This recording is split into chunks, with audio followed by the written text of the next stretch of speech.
Le peu de moyens que des étudiants payent, il faut mettre au service de leur formation. ISTEL a toute une administration. Mais faire trop de bruit sur ma personne, ça n'a pas commencé aujourd'hui. Ils peuvent le faire, mais j'ai un objectif.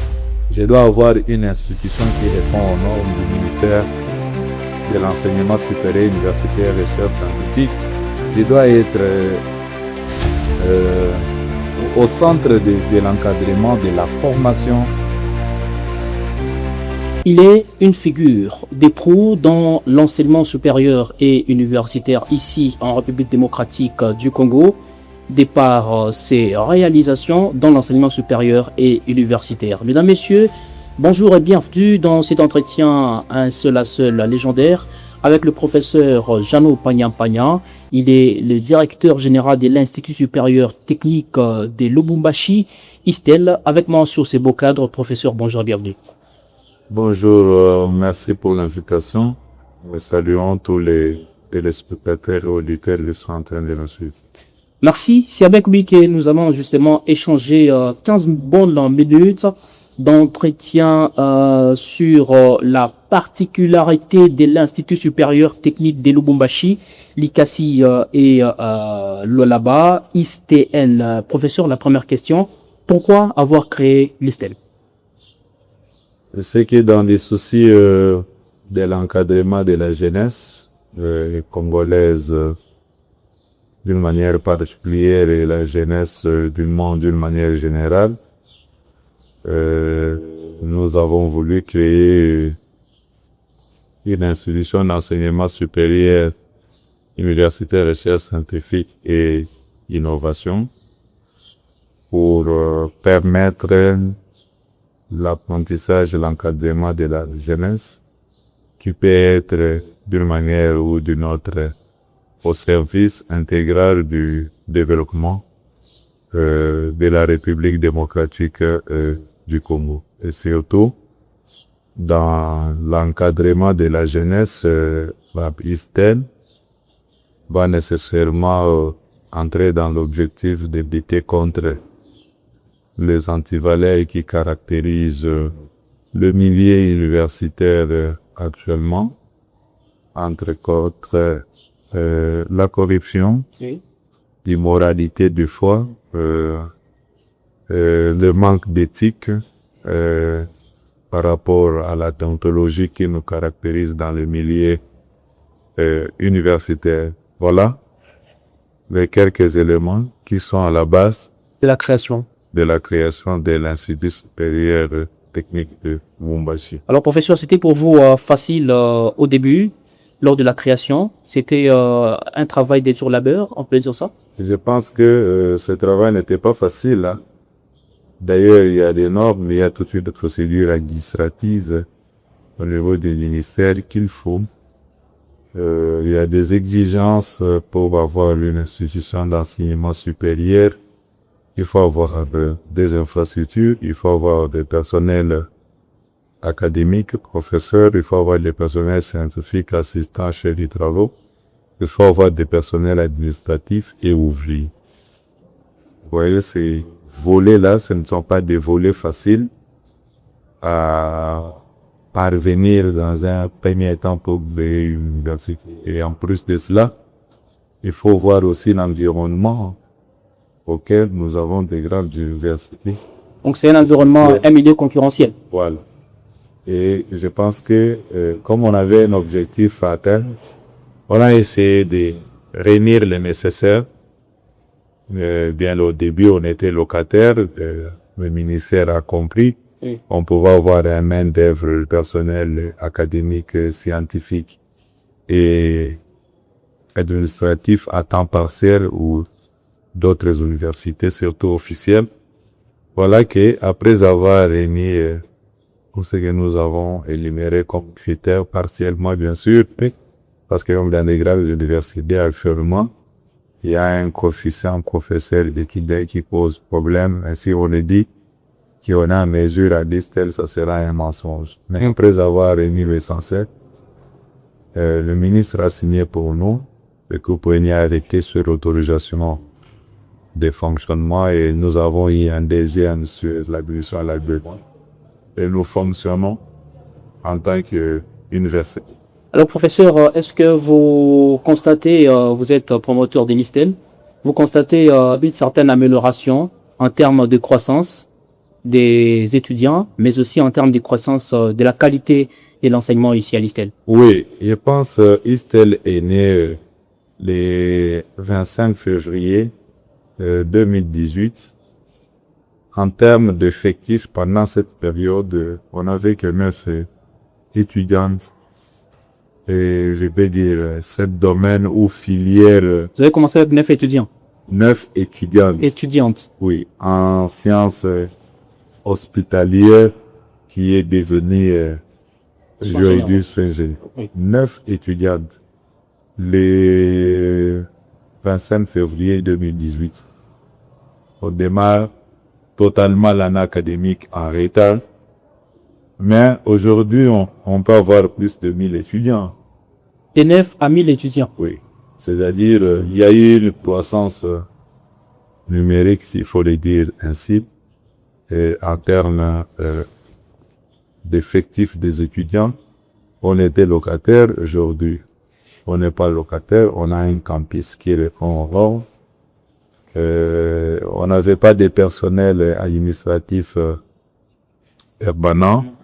Et le personnel scientifique et le personnel académique aujourd'hui, on peut avoir quelques professeurs, auxquels même j'ai fait partie des professeurs permanents de l'ISTEL. On a des assistants, on a des chefs de travaux engagés.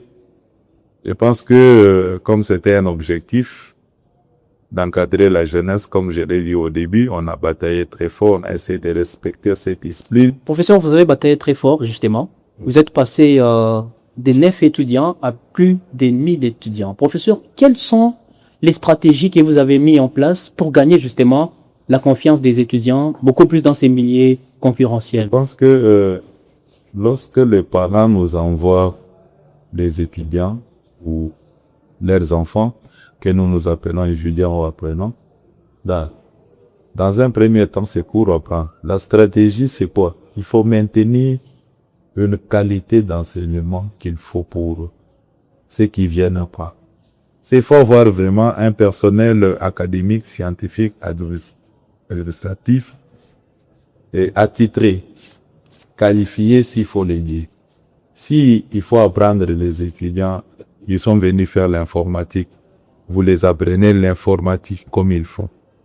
La comptabilité, c'est pas électromécanique, électricité, soins généraux, arts et métiers, modélisme, DH, tout ça. Tourisme, restauration, géologie, tout ce que nous avons comme filière. Et que les étudiants, quand ils viennent, ils trouvent qu'il y a une bonne formation de qualité, il y a eu un très bon recrutement des enseignants. Oui. Je pense que en un clin d'œil, vous pouvez avoir plus d'étudiants. Et surtout, être sérieux dans la fixation de frais et le paiement de personnel. La traçabilité. Vous voyez, c'est quelque chose de très... Faut pas penser que quand on crée une université peut être comparée à une entreprise commerciale, ça peut être comparé à une activité qui vous donne des bénéfices. Non, il faut savoir que c'est un service que vous rendez à la nation. Le peu de moyens que des étudiants payent, il faut mettre au service de leur formation. Ça peut être l'unique stratégie que vous pouvez mettre en place par la confiance que les parents vous font et que vous faites ces choses dans la légalité. Oui. Je pense que on n'aura pas de problème. Beaucoup d'universités actuellement, ils commencent, ils n'évoluent pas, ils sont en voie de disparition, c'est parce que les séries le manquent. Vous aussi au début, n'est-ce pas, vous aviez des doutes parce que un milieu comme le Lubumbashi a beaucoup d'universités certaines universités ont des infrastructures dignes de ces noms. N'avez-vous pas des doutes méthodiques, Donc, professeur? j'étais confiant de ce que j'étais en train de faire parce que, bon, je m'excuse de dire que je suis né enseignant parce que Jamais enseignant, professeur, ça veut dire quoi? J'ai presque enseigné à tous les niveaux. J'ai enseigné à l'école maternelle, l'école primaire, l'école secondaire, à l'université, aujourd'hui, et la possibilité d'enseigner même au niveau de troisième cycle, au niveau de l'école doctorale. C'est-à-dire, je connais l'enseignement. Hein?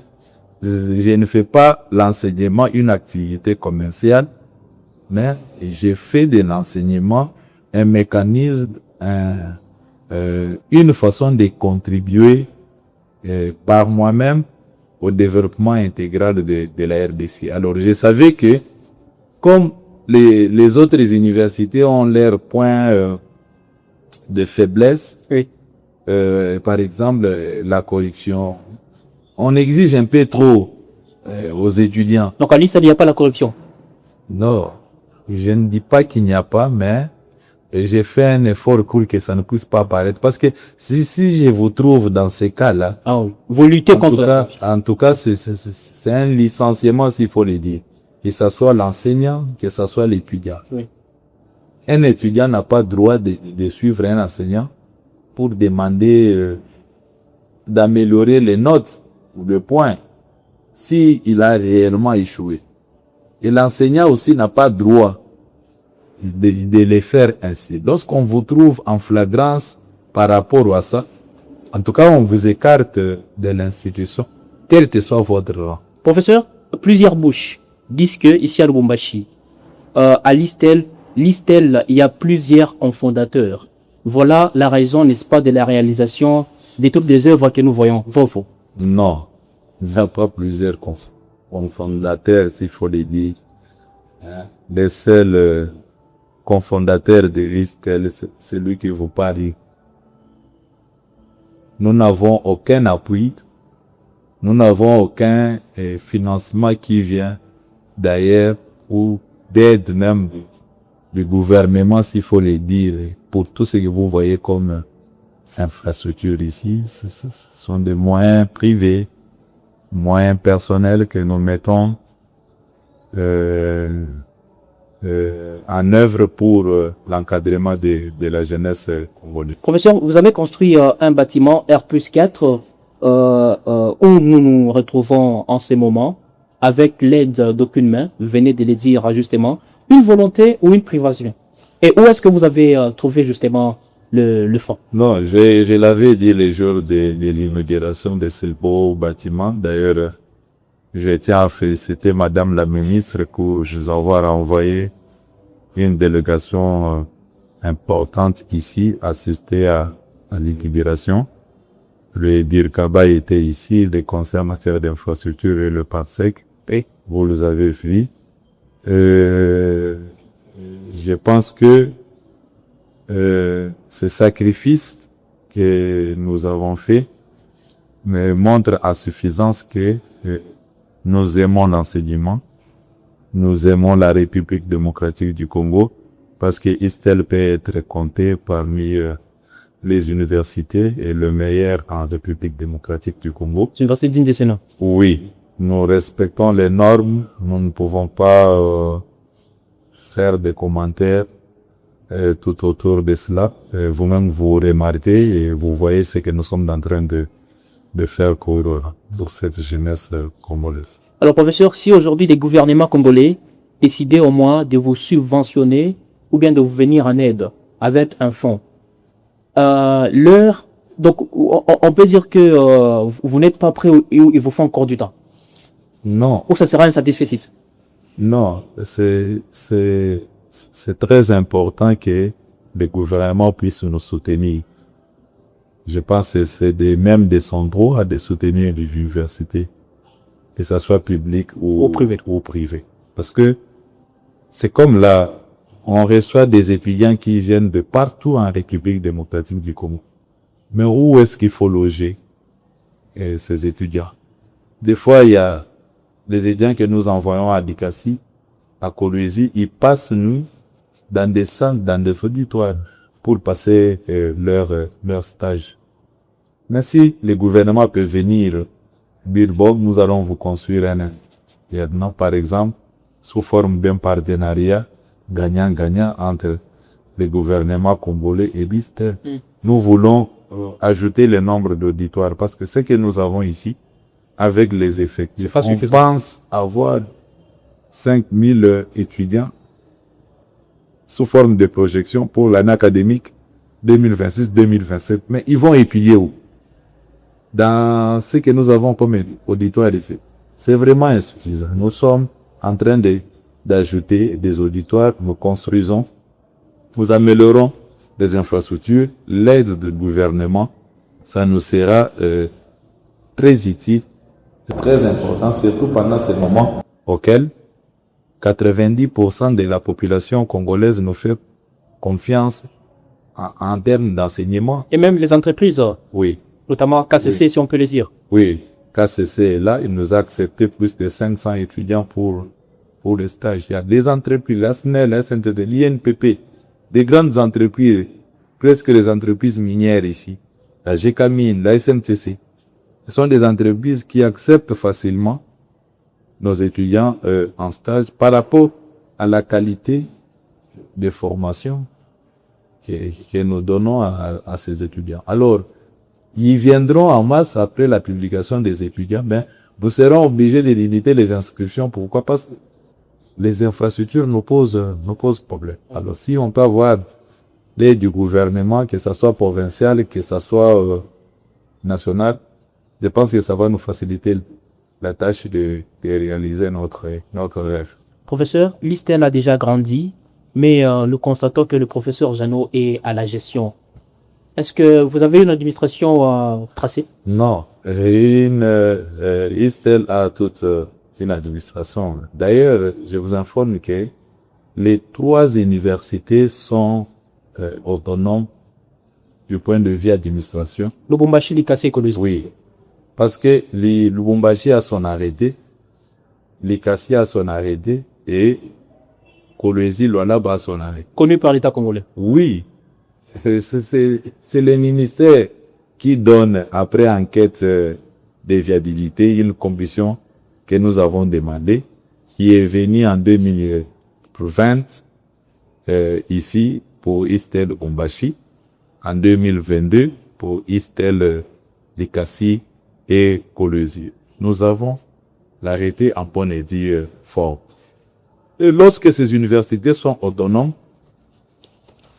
à ce moment-là, il faut avoir aussi une administration autonome. Il faut avoir un comité de gestion, c'est-à-dire un directeur général, un secrétaire général académique, un secrétaire général à la recherche, un secrétaire général administratif, un administrateur délégué qui compose le comité de gestion. Et au niveau des sections, il faut avoir des chefs de section, des chefs de département. On a des personnels administratifs qui travaillent dans cette administration. C'est-à-dire, cette administration existe. Mais, comme je suis le promoteur, il faut le dire, le président du conseil d'administration pour les universités, je vais sur de bonnes marches de cette université pour qu'il n'y ait pas de dérapage à un certain moment. On peut avoir un directeur d'ISTEL Kolwezi. Le directeur général, c'est le professeur Ali Kasta Mukendi, qui est directeur général, qui est en même temps secrétaire général académique à l'ISTEL Lubumbashi. C'est-à-dire, il y a toute une administration qui existe. Mais si j'apparais trop, c'est parce qu'encore c'est une vision, nous sommes encore au début. Je ne peux pas laisser aux gens que nous avons confié des responsabilités œuvrer comme ça. Je dois suivre de temps en temps l'évolution pour voir si réellement notre vision sera réalisée dans laps de temps. Vous voyez, c'est comme ça que des fois on apparaît un peu trop dans tout ce qu'il y a comme activité, que ce soit académique, que ce soit d'autres activités sportives, culturelles. On apparaît un peu parce que nous portons cette vision-là, mais lorsque vous venez à l'ISTEL, vous trouverez qu'il y a toute une administration. Professeur, comment vous réagissez aux menaces, critiques d'autres, de vos confrères professeurs? Nous voyons, vous faites la une de l'actualité dans les milieux universitaires. Comment vous réagissez à toutes ces menaces? Ça sont des choses qu'il ne faut pas suivre. Les menaces... Vous n'êtes pas dans ça? Non. Les menaces qui sont les critiques, et surtout les gens quand ils se méfient, ils font beaucoup plus confiance aux réseaux sociaux. C'est que les gens peuvent publier au nom de tel ou tel. Bon, ça, si on doit suivre ça, je vous dis que on ne fera absolument rien. Même ceux qui disent que c'est une étiquette, Janon, là, il y a beaucoup de personnalités politiques qui sont dans cette histoire des listes. Bon, est-ce qu'il faut suivre ça? Moi, ce qui me préoccupe, que les gens critiquent ce que j'ai fait comme travail et je me rends compte que ce qu'ils sont en train de faire comme critique, ils ont totalement raison. À ce moment-là, je m'attelle à ça pour essayer d'améliorer. Mais faire trop de bruit sur ma personne, ça n'a pas commencé aujourd'hui. Ils peuvent le faire, mais j'ai un objectif. Je dois avoir une institution qui répond aux normes du ministère de l'enseignement supérieur, universitaire, recherche scientifique. Je dois être au centre de l'encadrement, de la formation, de la meilleure formation de la jeunesse en République démocratique du Congo. C'est ce qui me préoccupe davantage que rester en train de suivre les gens qui parlent peut-être pour nous décourager. Mais je pense pas que nous pouvons être découragés. Nous venons de 13 ans. De 9 étudiants aujourd'hui, de plus de 1000 étudiants. Avoir déjà 3 campus de Lubumbashi avec un bâtiment R+4, Colosie qui est en phase de construction. La semaine prochaine, les travaux démarrent à Likasi. Je pense que nous sommes en voie de construire déjà Lubumbashi d'une école doctorale, c'est-à-dire la barre est menée à un niveau très élevé et nous avons un objectif d'avoir 50 ou 80 professeurs permanents de l'institution. Alors, nous avons beaucoup à faire. Nous n'avons pas besoin de suivre les réseaux sociaux.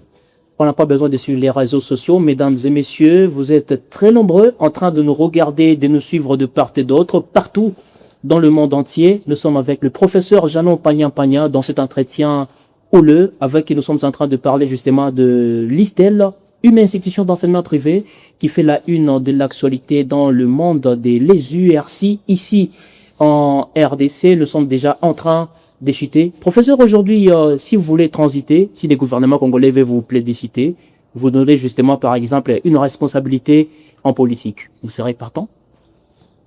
Ah, bon, je ne sais pas hein, que cela se présente. Le professeur, il faut savoir. Que cela se présente si le gouvernement trouve que nous pouvons avoir les responsabilités par rapport à ce que nous sommes en train de faire. Nous sommes là pour servir la République. Et l'Israël risque de tomber. Démocratique, je ne pense pas. Je ne pense pas parce que je suis aussi consultant dans plusieurs activités, dans plusieurs entreprises. J'ai aussi les responsabilités à l'église. Je suis chrétien, mais comment j'arrive à travailler en synergie tout en gardant les noms? Parce que nous avons un objectif à atteindre avec Christelle. On aura toujours une main mise pour guider les activités. En même temps, on sert si le gouvernement le fait, et lever plutôt, on sert ces gouvernements au niveau des responsabilités qu'ils peuvent nous confier, mais en même temps, on a un œil regardant sur ce que nous avons créé. Le prof Janon a fait des études en leadership pour tenir comme ça debout? Nous avons fait plusieurs formations, surtout en leadership et aussi en management. Parce que le leadership vise beaucoup plus l'homme, l'être humain, et je pense que le management aussi vise beaucoup plus la gestion de l'administration, la gestion proprement dite de la chose ou des entreprises. Je pense que les atouts que nous avons eu de part et d'autre nous ont permis d'être vraiment assis du point de vue de gestion de l'être humain. Oui. L'homme est très compliqué, il faut le connaître, il faut avoir déceler tout ce qui est dans l'environnement qui entoure l'homme pour débiler au service du développement intégral. Ça demande que vous puissiez avoir un leadership très fort, avoir aussi une discipline en soi. C'est ça notre champ de bataille. Nous sommes leaders, nous sommes gestionnaires, nous sommes managers. Oui. On ne peut qu'à s'adapter aux réalités d'ordre social pour essayer de bien évoluer. Peut-être la dernière question, professeur. Qui est censé étudier et enseigner à l'ISTEL? Est-ce une seule catégorie de personnes? Non. ISTEP d'abord pour étudier, il y a des critères. C'est une université. Il faut respecter les normes. Il faut déjà avoir un diplôme d'État. Lorsque vous avez réalisé moins de 60%, il y a un concours. Et la particularité dans cette façon d'intégrer ISTEL, c'est l'orientation par rapport aux résultats que les étudiants qui viennent ici réalisent. Beaucoup nous donnent raison actuellement. Vous êtes venus pour faire la comptabilité, mais on trouve que votre place est à l'informatique. On vous oriente, vous avez toute une équipe d'encadrement, l'LMD exige, et facilement les étudiants orientés dans ce sens, dès qu'ils arrivent à la fin du premier cycle, par exemple, cycle de licence ou de master, ils deviennent utiles dans la société. Alors, au niveau des enseignants, c'est plus de monde. Bien sûr, respecter aussi les critères. Je pense que le ministère actuellement n'autorise pas les recrutements des assistants. Vous pouvez être recruté dans une université que lorsque vous avez un PhD, vous avez un diplôme de thèse. Vous avez une thèse liée à la recherche, bien sûr. Mais ils ne sont pas nombreux. Bon. Ça, Bon. on risque de... C'est un danger. Je pense que nous voulons l'excellence au niveau de l'enseignement supérieur universitaire, recherche scientifique. Il faut y aller. Ceux qui sont déjà chez les travaux, peut-être n'ont pas accepté encore le recrutement. Lorsque quelqu'un a un master lié à la recherche et avoir publié dans des revues indexées, et tenons compte de ça vraiment, quelques 2 ou 3 articles, à ce moment-là, on peut vous attacher à un professeur, vous êtes un assistant, on essaie de vous évaluer. De temps en temps, on peut commencer à vous envoyer dans l'auditoire pour dispenser surtout des parties pratiques et conduire aussi certains travaux avec des étudiants sur ce terrain, des recherches, des visites, des manipulations pour les laboratoires que nous avons. Alors, tout le monde, Oui. sans distinction d'âge, de sexe, de religion, d'ethnie, qui répond aux critères et le bienvenu à l'ISTEL pour nous apporter ce qui peut avoir comme innovation ou la main forte dans ce que nous sommes en train de faire dans ces concerts-là. Professeur, pour poursuivre, vous êtes professeur non seulement ici à l'ISTEL, mais aussi dans d'autres universités sœurs de la RDC et d'ailleurs. Selon, nous savons tous que la modernisation des universités ou établissements d'enseignement supérieur université est une urgence, n'est-ce pas, pour le développement de la République démocratique du Congo en particulier. La modernisation des établissements universitaires. C'est une urgence. Oui, on ne peut pas apprendre des enfants dans des universités qui ne respectent pas des conditions.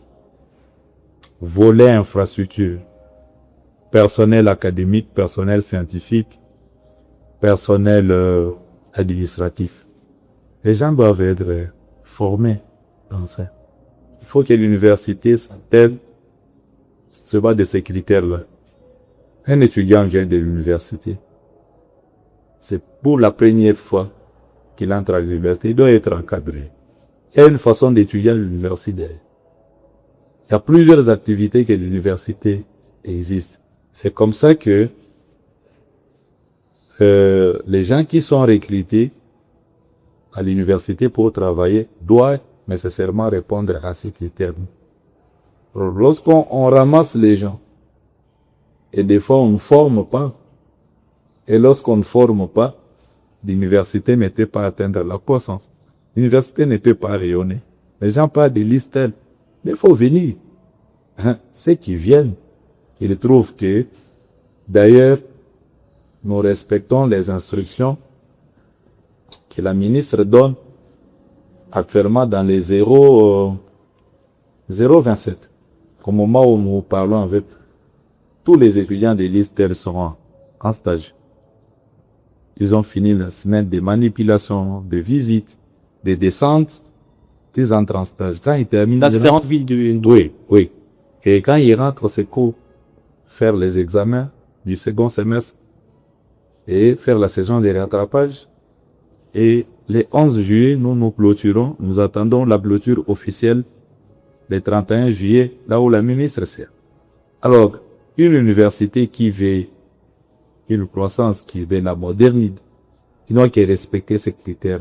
Et pour arriver à réaliser des choses comme ça, il faut avoir un personnel scientifique, académique, administratif, recruté dans le Nord. Qui est professeur Jeannot Pagna-Pagna?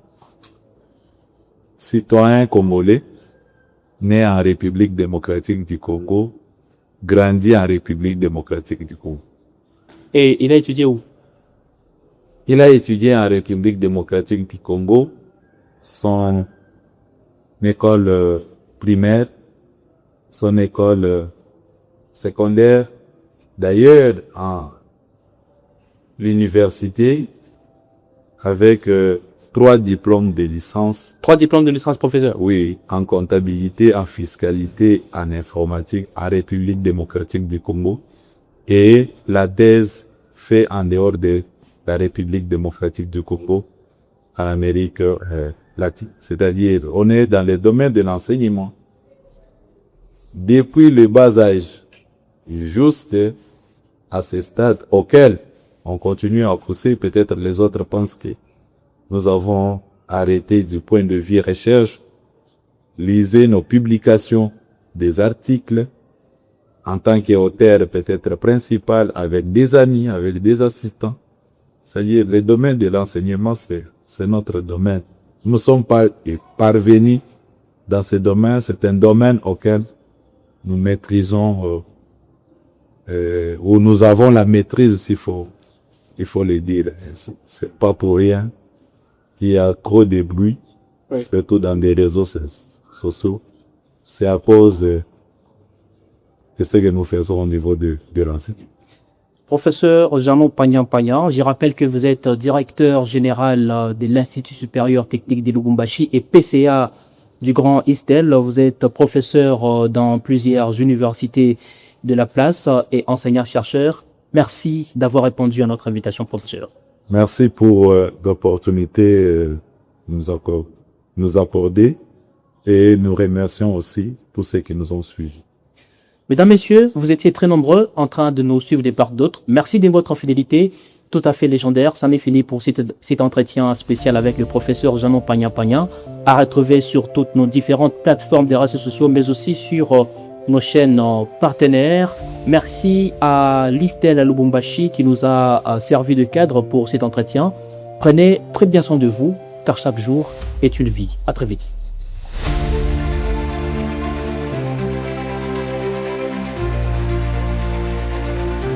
Au revoir.